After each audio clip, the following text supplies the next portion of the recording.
tarde a todos. Já estamos aqui para transmitir a nossa próxima atividade da Escola Judicial. Agora nós teremos o caríssimo professor Rodolfo Pamplona e continuando aí, não é, no nosso intuito de humanizar todas as questões, ele sim é o nosso músico, ele tem uma banda, ele escreve, então, nossa, ele é a pessoa que representa mesmo a questão da humanização da magistratura. Mas, mais do que tudo isso, o nosso palestrante vem para falar de teoria da imprevisão e responsabilidade civil, um mundo onde tudo mudou, e ele é a pessoa certa para falar disso, porque ele é professor de Direito Civil. Deixa eu pegar aqui o currículo do querido professor Pamplona.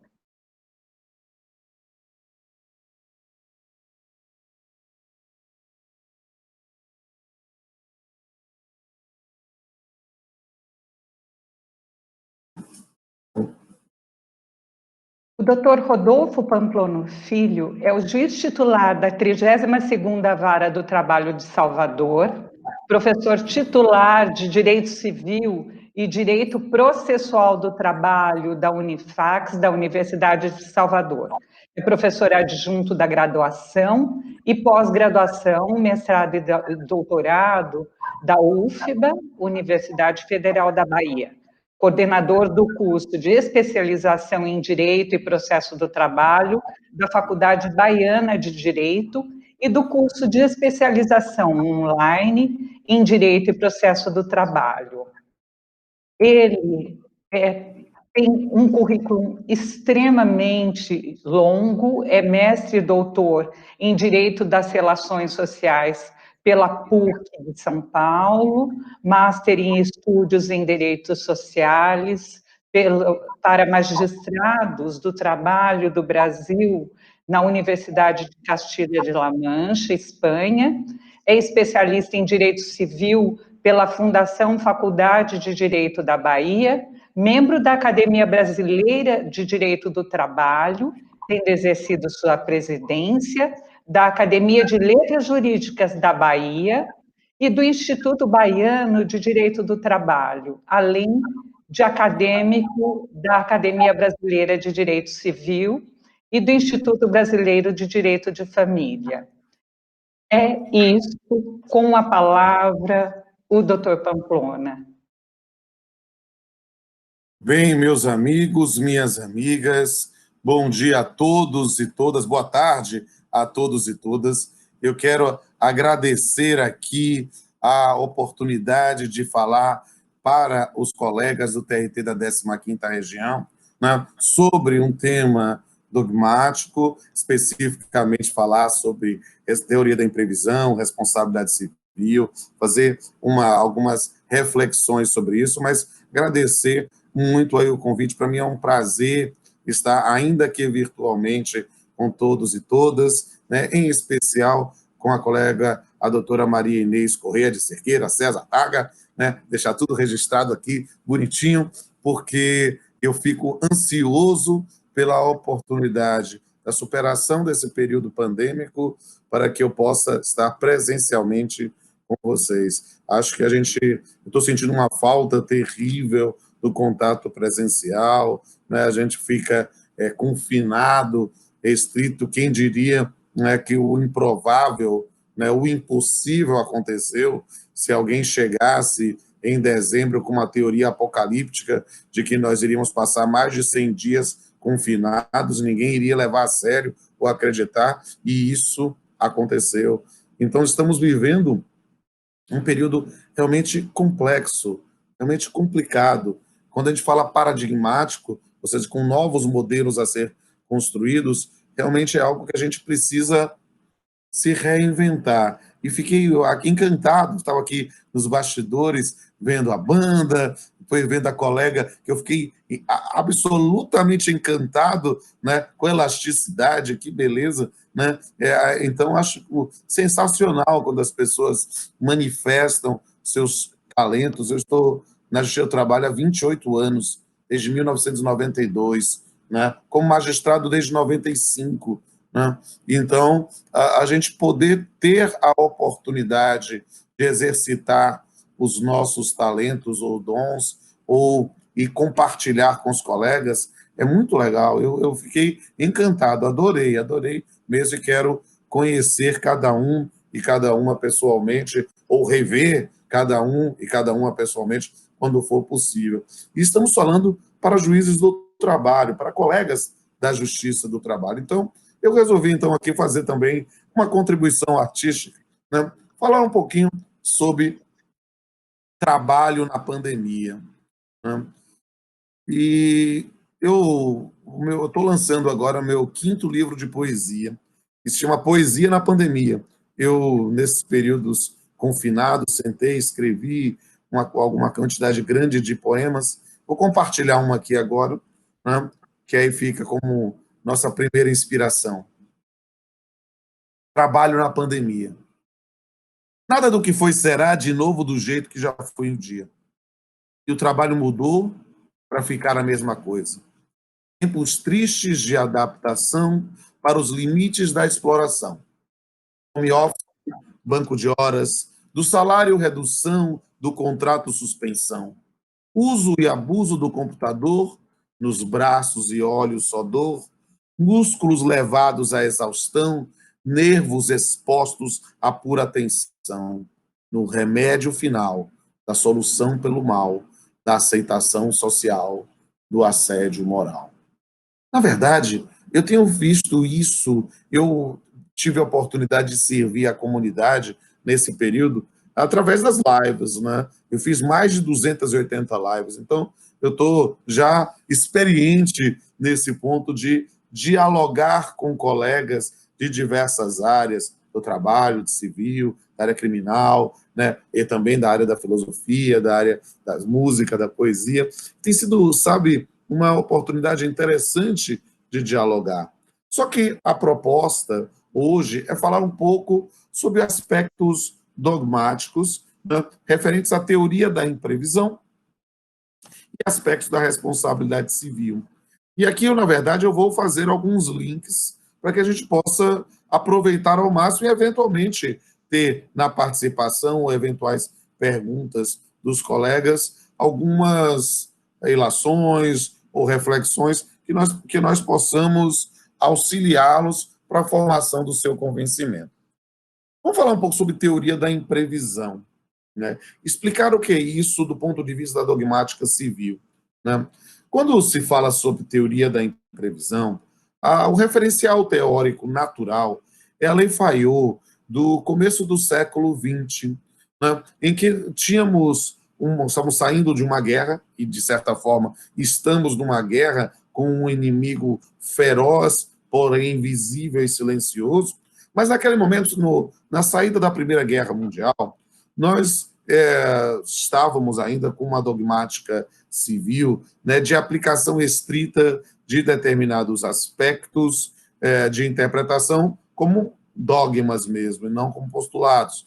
Então, o dogma original era o dogma do pacta sunt servanda, da ideia de que o contrato se cumpre como se contém e é feito para ser cumprido, né? E aí, nesse ponto, se discutia, muitas vezes, a questão da cláusula resolutiva implícita que todo contrato tem, quando é descumprido e que se possa retornar ao status quo ante ou pensar na sua extinção.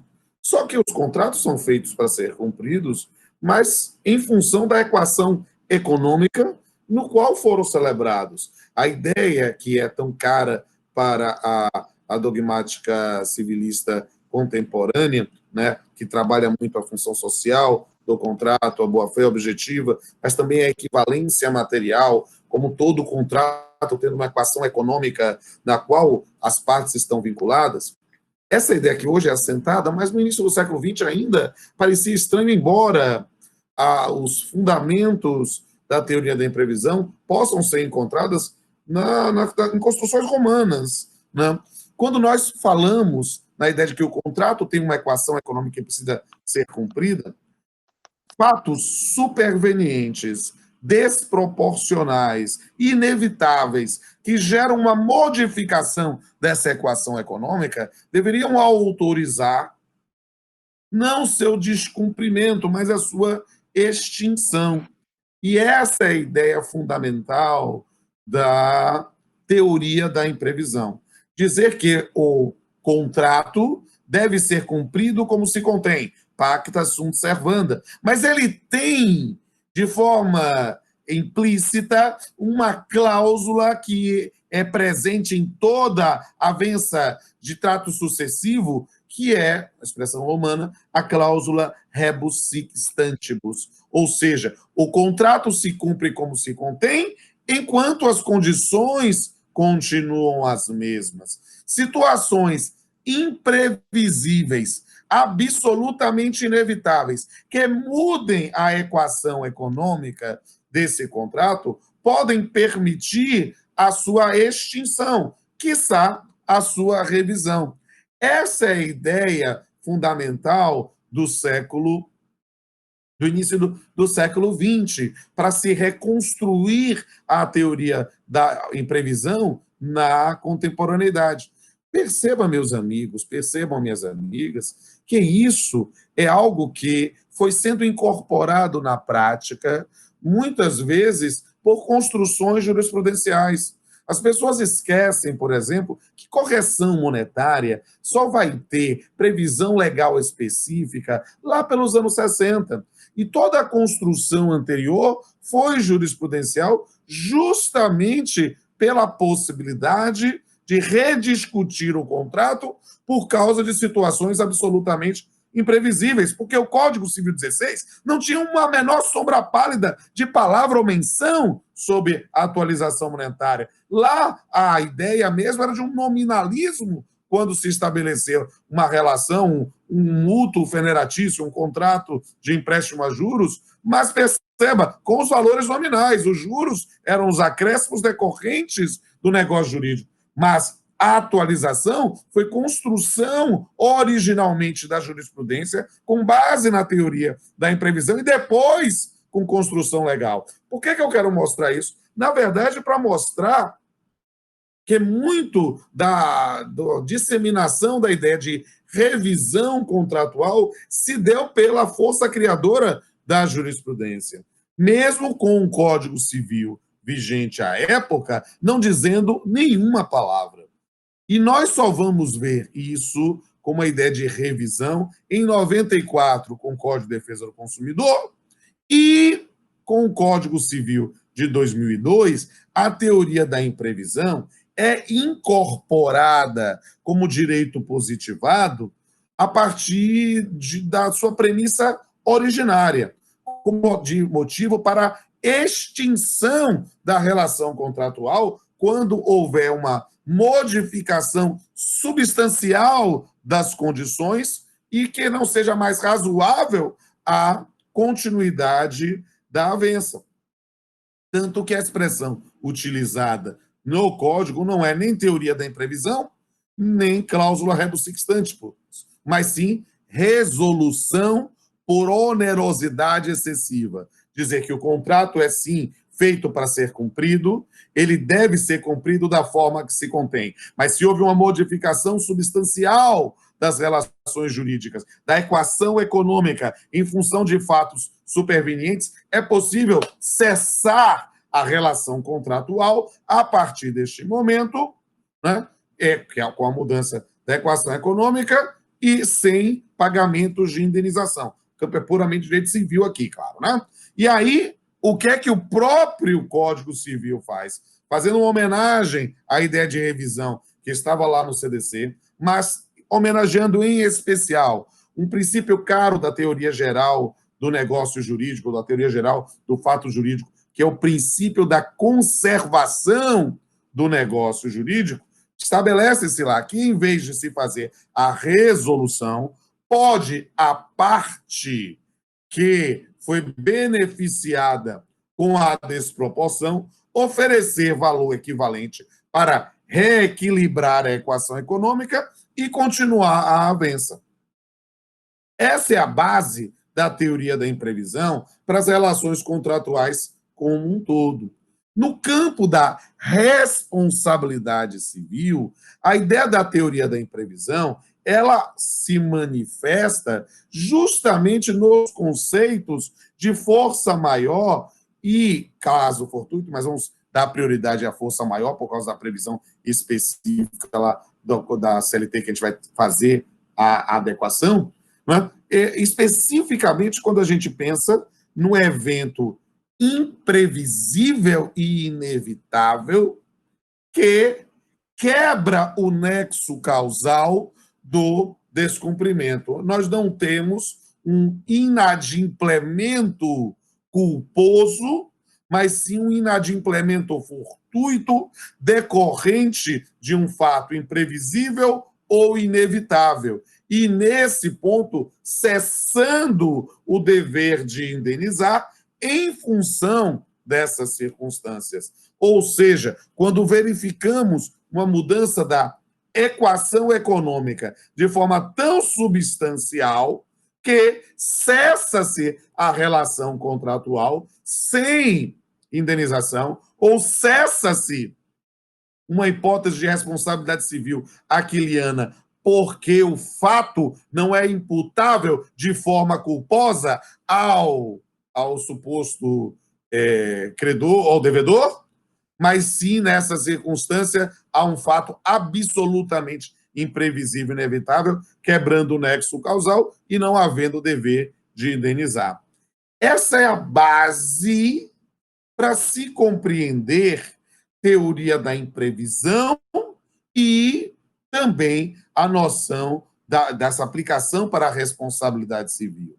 Mas perceba, eu estou num encontro de magistrados, um encontro de um tribunal, o segundo maior tribunal do país, que eu tenho entendido, é a 15ª região. Né? E aí, o que eu tenho que falar sobre essa questão? Talvez fazer algumas ilações quando pensamos no campo da responsabilidade civil nas relações de trabalho ou dos efeitos da pandemia no contrato de trabalho. E aqui, amigos, e aqui, amigas, e aqui, colegas, eu preciso fazer a devida adaptação como professor de direito civil, mas que também ama e vive o direito do trabalho. As pessoas acham estranho que eu seja professor de direito civil e juiz do trabalho. E eu digo, isso não é um problema, é uma questão básica de poliamorismo. Né? Eu sou casado com o direito civil e com o direito do trabalho ao mesmo tempo, e meu coração não é uma cabine simples que só cabe 2 pessoas, é um ecossistema que cabe diversas vidas, é uma galáxia que cabe diversas estrelas. E nesse ponto, é preciso entender que quando nós pensamos nos efeitos da pandemia, quando pensamos especificamente sobre a pandemia é uma hipótese de força maior, a pandemia admite a extinção de contratos, inclusive de trabalho, sem nenhum tipo de indenização, a gente precisa, valendo de uma expressão latina, modus in rebus. Espera um pouquinho, vamos respirar um pouquinho para explicar melhor essa questão. Nós temos no próprio sistema, no microsistema trabalhista da CLT, uma disciplina normativa específica sobre extinção de postos de trabalho em situação de força maior. E perceba que essa previsão normativa não admite a extinção sem nenhum tipo de pagamento de indenização. Ao contrário, admite uma redução, talvez pela circunstância da hipossuficiência, da vulnerabilidade, das peculiaridades que a relação de emprego comporta. A previsão original da CLT é de pagamento pela metade da indenização que teria direito no caso da extinção sem justa causa. Só que a previsão ainda remonta ao antigo, a indenização de antiguidade do caput do artigo 477 no texto originário, que a gente sabe que não existe mais. Então, aí nós temos a lógica de imaginar que o texto da CLT, em matéria de força maior, em função de uma imprevisão, vai admitir uma extinção e, na previsão legal originária, com um pagamento tarifado pela metade. Todavia, como o texto não foi atualizado, nós vamos ter 3 visões básicas sobre essa questão. A primeira, na aplicação equivalente da indenização de antiguidade, que é a multa do FGTS, ou seja, de 40% para 20%. É algo que tem respaldo na própria lei do FGTS e que tem sido aplicado pela própria Caixa Econômica nessa situação de liberação, inclusive comportaria, evitando a necessidade de sentença judicial, como é na previsão legal específica. A segunda faz uma espécie de aplicação extensiva da previsão do distrato, né, da reforma trabalhista, para dizer que os 50% seria não somente da multa do FGTS, mas também do aviso prévio. Né? É algo de uma construção que se fez e pode, nesse ponto, ser respaldada, embora não seja a previsão legal específica. Há alguns que defendem que esse 50% da CLT deveria ser um parâmetro para todas as verbas rescisórias, mas isso, embora se defenda, se respeite quem pense dessa forma, não nos parece a melhor solução, porque nem no previsão original da CLT se pensaria em 50% de férias proporcionais ou 13ª proporcional, já que a aquisição desse direito se dá proporcionalmente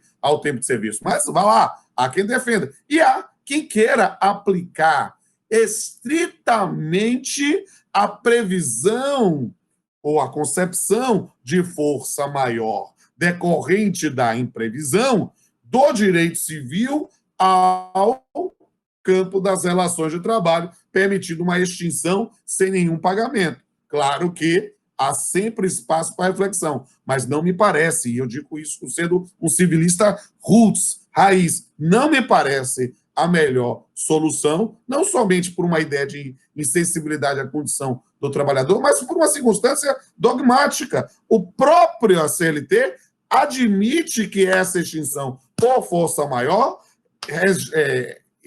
incide determinados ônus. Então, não nos parece que possamos pensar em reduzir isso se o texto específico traz. Podemos tentar a adaptação correspondente. Isso é algo que diz respeito a uma aplicação a partir do pressuposto que já se identifica a força maior. Mas é preciso cuidado de ourives, seja no campo das relações civis, seja no campo das relações trabalhistas e em todos os outros campos das relações do direito privado. Por quê? Porque nós não podemos imaginar que a pandemia seja um salvo-conduto para o descumprimento contratual. É preciso analisar efetivamente as circunstâncias de fato. E eu digo, primeiro deixa eu falar do direito civil, depois eu falo do direito do trabalho, nessa sequência que estou expondo para os colegas e as colegas. É preciso entender que, ora, o simples fato de estarmos todos na mesma tempestade não quer dizer que estamos todos no mesmo barco. A gente tem visto isso no campo das mensalidades escolares, em que o Ministério Público, às vezes, ajuiza ações civis públicas para pensar em redução linear de determinados valores, 10%, 20%, 30%, 40%, né, do valor da mensalidade, porque as aulas deixaram de ser presenciais e tornaram-se telepresenciais, síncronas ou assíncronas, e isso seria uma modificação do contrato. Mas perceba, qualquer definição a priorística e linear é um chute. E, nesse ponto, é preciso perceber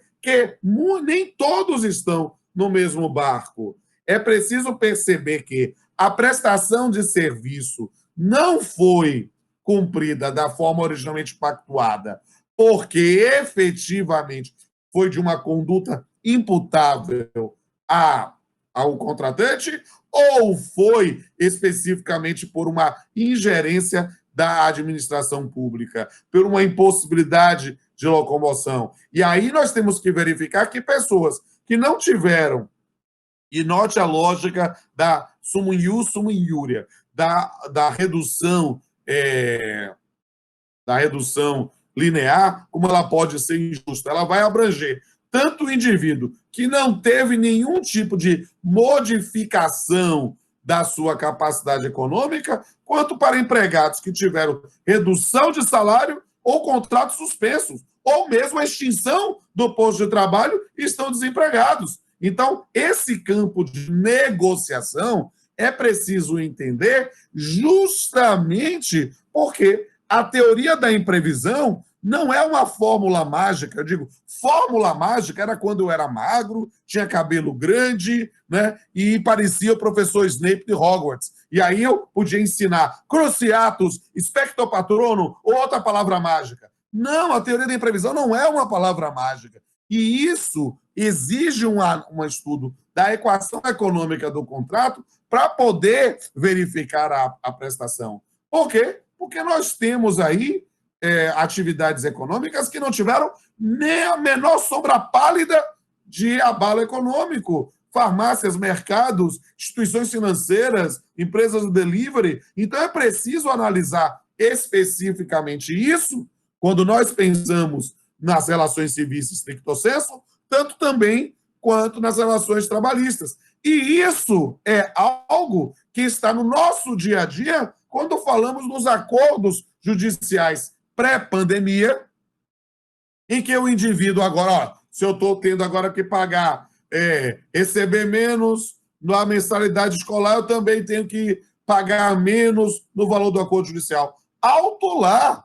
É preciso entender, não é a discussão sobre ser coisa julgada ou não, não é isso, porque o acordo judicial é um negócio jurídico de direito material apenas chancelado judicialmente com a força da coisa julgada. Na verdade, a discussão lá é se há efetivamente uma modificação da situação de fato para, sim, no empoderamento das partes, talvez numa audiência telepresencial, podermos fazer o quê? Uma nova ação. Verificar nesse ponto se há sensibilidade para uma modificação do pactuado e se estabelecer ali uma nova forma para o cumprimento. Mas quando um não quer, dois não bicam. E se o demandado sustenta isso e o reclamante diz, não, ele não foi abalado, não há nesse ponto nenhuma situação, prossiga-se a execução da forma como se contém.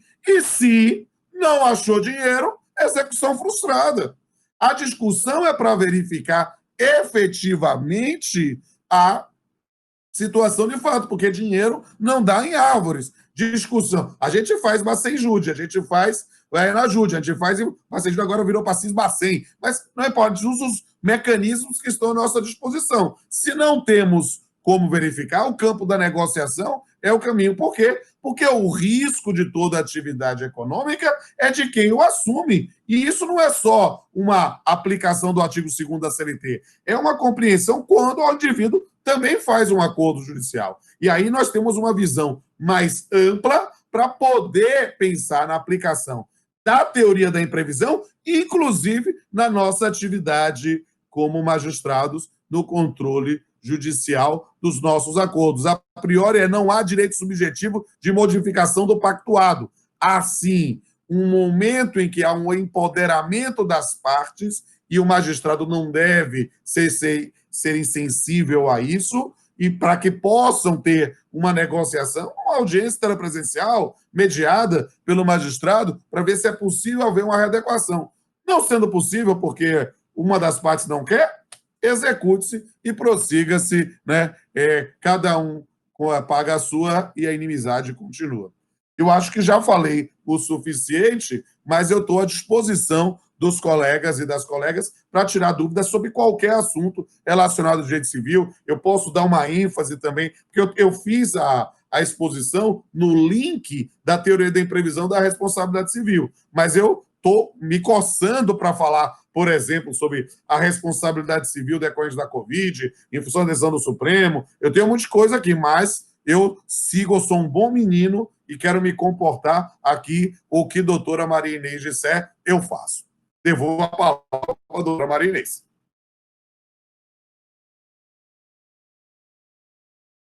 Não estou ouvindo a senhora. Caro Rodolfo, eu gostaria que você primeiro falasse a respeito, então, da questão da decisão do Supremo e do momento Covid. E aí, isso é muito importante para a gente. Esse é um tema absolutamente adequado para, então, eu passar para as nossas perguntas. Por mais, então, 5 minutinhos. Combinado. Eu venho aqui, né, à disposição para servir. A minha máxima filosófica é uma frase de Gandhi: quem não vive para servir não serve para viver. Por isso, eu quero ser o mais disciplinado possível para não estourar o tempo. Mas, tendo mais de 5 minutos, eu posso falar um pouco sobre esta decisão do Supremo e que a gente precisa entender as circunstâncias. Eu costumo dizer aqui que a gente já vive há tanto tempo em discursos de ódio e época de fake news que qualquer um que participe de grupos de WhatsApp já sabe que qualquer mensagem que receba de fulano ou de cicrano, olha, a gente já sabe o que vai ser, já vai ser no sentido, né, ou é mortadela, ou é coxinha, e o que a gente não pode ser é ser pamonha, né, de não aprender ou estudar ou refletir criticamente. Qual é a situação de fato? Primeiro, a gente precisa remontar a decisão do Supremo Tribunal Federal de 2019, com a possibilidade do reconhecimento da responsabilidade civil objetiva nas relações de trabalho. Essa decisão de 2019, para mim, foi muito cara, muito querida mesmo. Por quê? Porque, sem arrobos de cabotinismo, eu posso dizer que eu tenha sido talvez a primeira pessoa no Brasil que escreveu sobre a possibilidade de responsabilidade civil objetiva do empregador em matéria de acidente de trabalho. Eu escrevi isso em 2002, logo depois de promulgado, e aí estamos na vacatio legis do Código Civil de 2002, na possibilidade da aplicação do parágrafo único do artigo 927 do Código Civil para as relações de trabalho. Fiz isso em artigo que foi amplamente divulgado na época e incorporei essa reflexão no meu livro, no volume 3 do meu livro com Pablo Souza Galiano, né, de responsabilidade civil. Só que eu sou juiz do trabalho, né, e Pablo, meu parceiro, é juiz estadual, né? E aí tínhamos aquela, digamos assim, a vivência nas relações de trabalho que eu tinha, que ele não tinha, e talvez uma atuação numa perspectiva mais do direito civil, ainda mais raiz, que ele vivia e que eu não vivia. Não celebro casamento, não faço sucessões, algo do gênero. E aí, nós abrimos uma nota de rodapé, desde a primeira edição, 2002, né, desse livro, em que dizíamos que a visão dos autores era sobre a possibilidade de se reconhecer a responsabilidade civil objetiva do empregador no acidente de trabalho, que o artigo 7º, inciso 29, não era óbice, né? E tínhamos lá, eu trazia vários argumentos nesse sentido, né? E que era a posição do livro.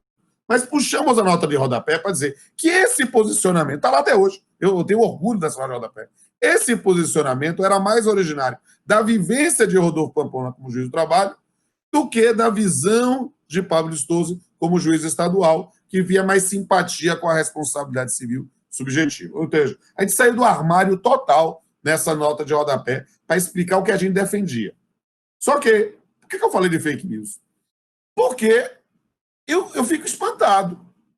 Eu escrevi isso em 2002 e as pessoas insistiam em dizer que eu afirmava que a responsabilidade civil do empregador era objetiva. Eu nunca afirmei isso. Nunca. As pessoas botavam palavra em minha boca e eu disse, onde você leu isso? Porque eu nunca escrevi isso. Se você leu, você não entendeu.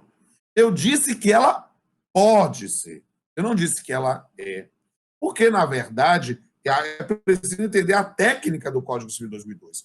O Código Civil de 2002, e o próprio Miguel Reale falava isso, abraçou um princípio da operabilidade com conceitos jurídicos indeterminados em que vão ser comatados pelo magistrado. E eu disse, é possível sim, e não há óbice.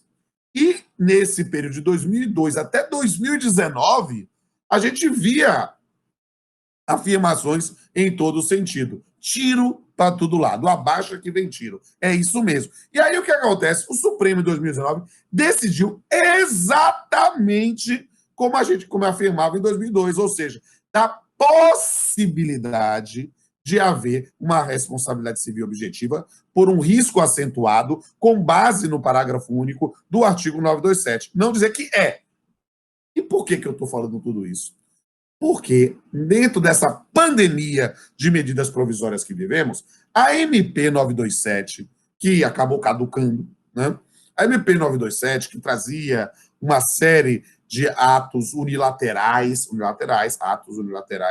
né, que o empregador estaria autorizado para tentar preservar emprego e renda, a ideia de colocar em home office, antecipar feriados, férias individuais e coletivas, banco de horas invertido, tal, né? Era uma medida provisória que tinha um dispositivo polemicíssimo, né? Que era o artigo 18, dizendo que poderia suspender contrato de trabalho por até 4 meses sem remuneração, um dispositivo tão skinhead que o próprio presidente da República, no seu diário oficial particular, que é o Twitter, já disse, vou revogar, e revogou, fez a MP 928, logo em menos de 24 horas para revogar esse ponto, mas ela tinha lá o artigo 29, que dizia que o empregado contaminado com Covid não era hipótese de acidente de trabalho, doença do trabalho, isso. Esse dispositivo, colocado de forma isolada, queria, na verdade, blindar a atividade empresarial de uma avalanche de ações de responsabilidade civil numa situação de pandemia. E o Supremo Tribunal Federal retirou os efeitos, retirou a eficácia desse artigo 29, baseado na decisão do ano passado, que se tornou tema da sua jurisprudência dominante, sobre a possibilidade de haver uma responsabilidade civil objetiva por causa do risco acentuado. Aí nós fomos atacados novamente com uma quantidade de fake news dizendo que o Supremo disse que Covid era acidente de trabalho que tinha todo o tempo. Não, o Supremo não disse isso. O Supremo disse que pode ser. E aí é evidente que pode ser quando a gente pensa na atividade médica, atividade de médicos, de enfermeiros, de pessoas que estão literalmente atacando o vírus. Mas outros, todos nós, não sei aqui quantos colegas aqui já contraíram o Covid. Eu me divorciei há 2 anos, eu estou com uma namorada. Minha namorada pegou Covid, mas já testou negativo de novo. Eu já fiz 4 testes, testei negativo 4 vezes. Mas espera aí, como é que a gente pode afirmar como pegou, como não pegou? É preciso entender essas circunstâncias, porque nós estamos vivendo uma pandemia. Então, o que é que nós tivemos com a decisão do Supremo Tribunal Federal?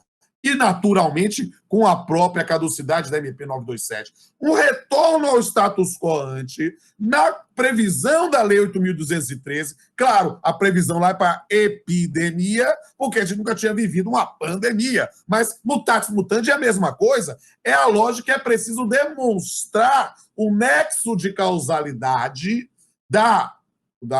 do contágio com a atividade. Provar nexo não é fácil, tanto que a gente se vale com frequência na nossa atividade de magistrado da regra do nexo técnico epidemiológico, justamente porque há situações que provar nexo não é fácil. Mas provar nexo não é fácil e provar culpa é mais difícil ainda. E aí nós temos que verificar situações de descumprimento de regras específicas de saúde e segurança para poder pensar em imputação. Salvo justamente essas situações que poderiam potencialmente, se enquadrar no parágrafo único do 927, em que poderemos ter um nexo presumido e uma responsabilidade civil objetiva.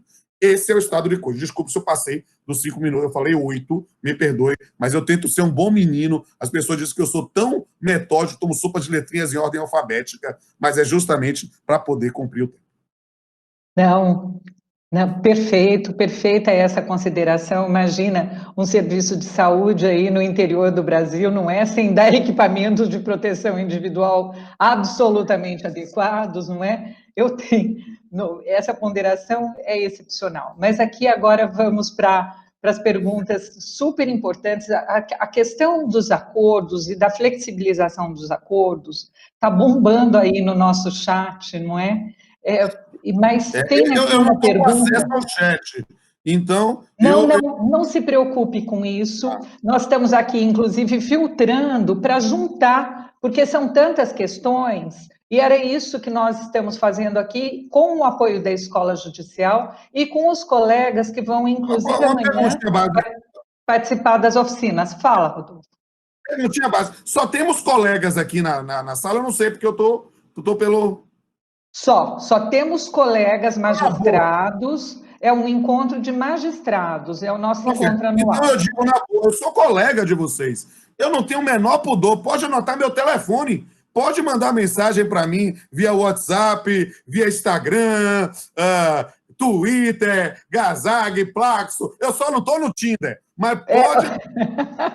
Hoje eu também já dei meu telefone aqui. Pode dar meu telefone para tranquilo, a gente é super aberto. A gente está tanto tempo na magistratura e às vezes o colega novo está com alguma dúvida, às vezes o colega mais antigo também está com dúvida. Pode mandar mensagem para mim, inbox no Instagram ou no WhatsApp mesmo. O telefone é um telefone de Disque Pizza, pode anotar, é 071, eu sou da Bahia, 991 97 9099.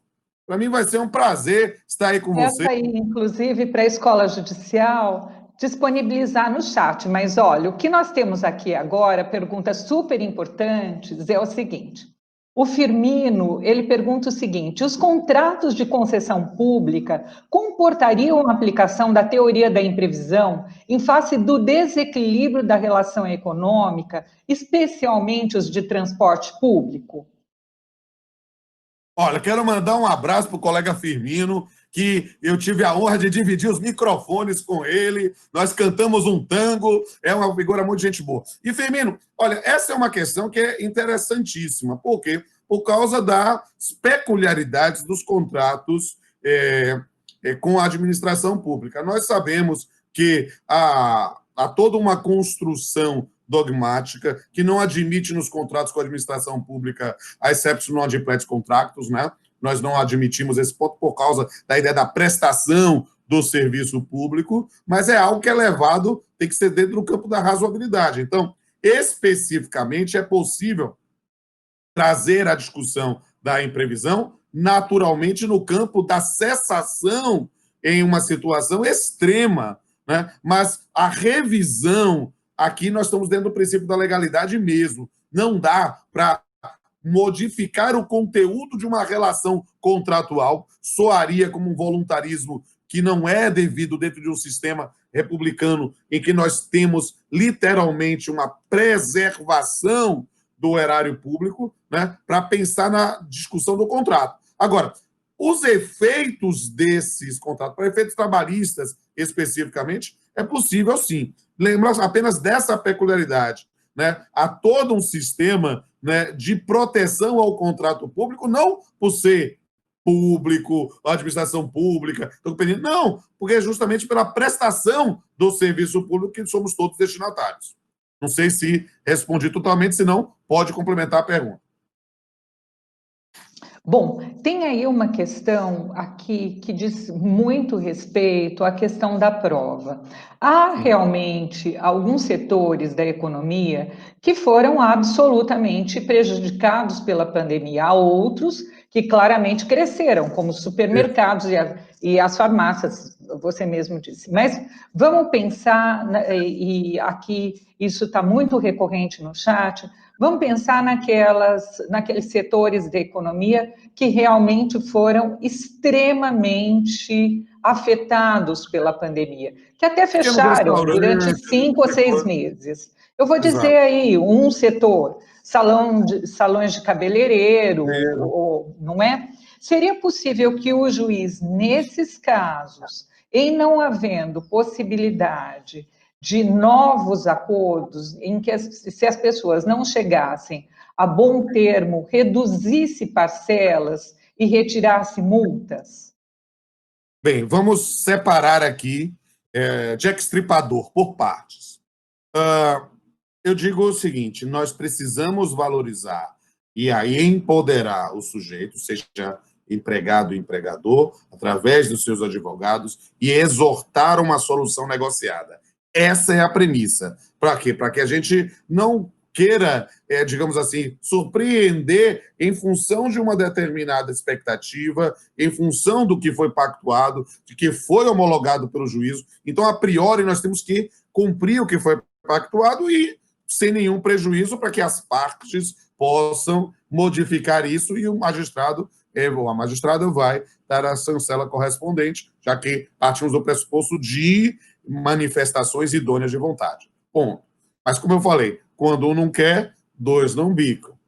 Imaginar que nessas circunstâncias devo eu, magistrado, modificar o valor das parcelas ou pensar uma nova forma, uma nova pactuação para o cumprimento, é um voluntarismo que eu não recomendo.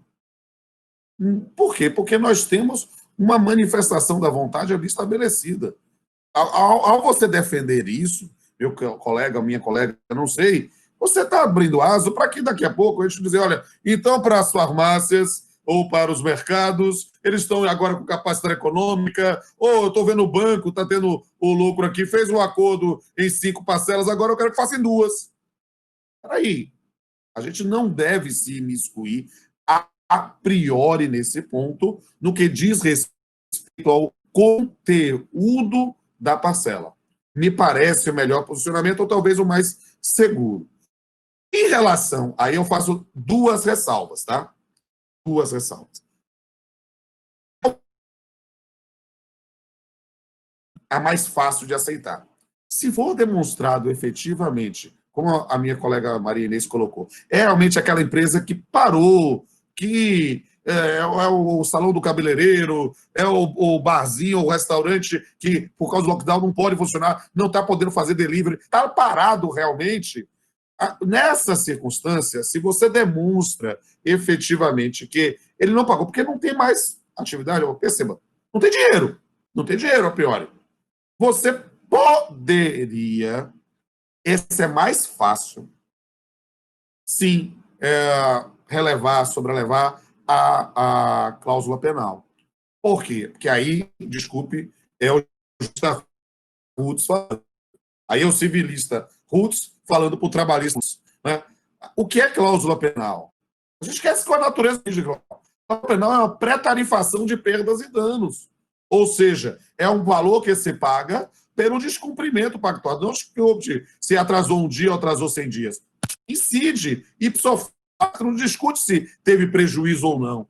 É uma pré-tarifação. Ora, nessa circunstância, olha só, o aspecto não é simplesmente falar.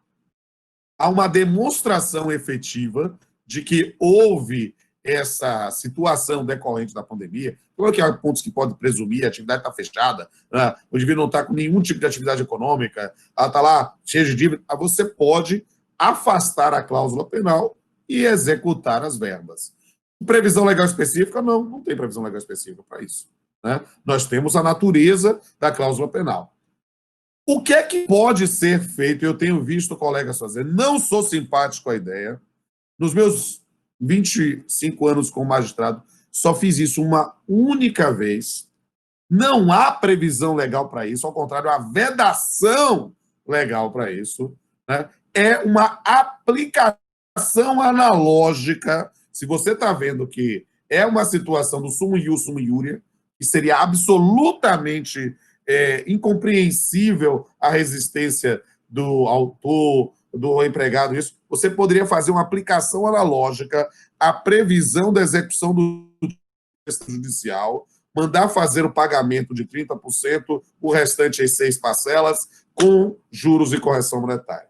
Mas perceba que você está procurando sarna para se coçar. Você está na situação que está se sentindo violentado em prosseguir esta execução, porque parece uma situação não de necessidade, mas de birra. Aí sim você vai ter que fundamentar. O ônus argumentativo é muito maior, porque previsão legal não tem. Mas perceba, meus amigos, minhas amigas, previsão legal de redução de mensalidade escolar por causa de uma situação da pandemia, de uma mudança do pactuado, também não tem. Porque tem a ideia da revisão. A lógica é imaginar que as partes se resolvam, mas o Ministério Público está fazendo esse acordo, gerando situações que às vezes são muito justas, às vezes muito injustas. Né? Eu estou dizendo, nós estamos falando entre colegas, do que é que você pode fazer. Por que eu quero dizer isso com um carinho imenso aos meus colegas da 15ª Região? Tem um colega de concurso, que é juiz aí, que é o Marcos Barberino, foi meu contemporâneo de faculdade, né? Então, tenho grandes amigos aí na 15ª Região. Então, o que é que eu digo? É uma questão de ônus argumentativo. Eu não quero castrar o colega magistrado que decide dessa forma, mas não me parece a melhor solução. O campo cláusula penal, na modificação do conteúdo, seu ônus argumentativo vai ser muito maior. E aí, falando com absoluta liberdade, que quem já palestrou em todos os 24 regionais, aí varia a jurisprudência. Entende? A colega, eu digo, por exemplo, se eu for no TRT da 23ª, 24ª, essa decisão que fraciona vai ser mantida. Tranquilo. Se for no TRT da 4ª, da 3ª, olha, cai na hora. Então, a gente vai conhecendo a jurisprudência. Né? Talvez, aí na 15ª, nós temos a 15ª é o segundo maior TRT do país. A gente pode dizer que é o maior. Né? Pelo menos a extensão é muito maior do que a da segunda. Né? Você pode discutir o número de processos, mas é um grande tribunal. E aí, nesse ponto, vocês têm, digamos assim, uma divisão maior de entendimentos possíveis. Aí é uma questão de análise. Você tem espaço para fazer isso? Tem. Mas o ônus argumentativo é maior. E eu não estou aqui me portando como juiz. Eu sou seu assessor para dizer, doutor, você vai ter mais trabalho. Bem, com essa resposta, nós, assim, áudio. Esgotamos todas as questões que estão aqui no nosso chat. Eu te agradeço muito, muito, muito, mas imensamente. Foi uma honra te receber novamente aqui. Ficou o nosso 0800 Disque Dúvida, né? Rodou o telefone do Dr. Pamplona. Pode colocar, gente. Eu espero que ninguém use indevidamente. Não é blefe, não, ó, colegas. Não, eu te conheço e sei que é verdadeiro, não é? Agora, no nosso segundo intervalo, nós contaremos com a Amanda, com o trompete do Firmino, não é? E com o Krigamini, do Paulo Coiado, que é um tipo de origami. Então, eu agradeço demais, Rodolfo, demais as suas lições, a sua disposição em nos auxiliar. Eu acho que fica aqui a lição de que nunca foi tão importante a gente pensar em algo que eu gosto muito, que é o diálogo, que é a pacificação dos espíritos. Quem me conhece sabe que essa, para mim, é mais do que tudo uma bandeira da cultura da paz. Eu acho que não há nada que não se resolva. Talvez o que pode dar é muito trabalho, não é? Fazer muitas audiências telepresenciais, mas as pessoas têm bom senso, elas sabem, por exemplo, que os salões de cabeleireiro não estão abertos. Elas sabem que os supermercados estão ganhando mais. Não tem hoje, nós temos muito acesso à informação. E também para todos os lados isso é verdadeiro. Então, eu acho que é sentar mais do que nunca e negociar. E exatamente Daqui a 15 minutos, nós vamos, então, receber a colega Vólia. Eu te agradeço demais e te passo a palavra para despedir da gente. Bem, eu quero dizer que é uma honra, um prazer, um privilégio estar com os colegas da 15ª Região. Eu espero que, quando passar a pandemia, eu tenha a oportunidade de estar presencialmente com vocês. Quero mandar um beijo aqui para a colega Maria Inês, quero que transmita meu beijo para a colega Vólia, que é encantadora também, e dizer que eu estou aqui para servir, sabe? A frase não é um aspecto marqueteiro, é a minha filosofia de vida. Quem não vive para servir não serve para viver.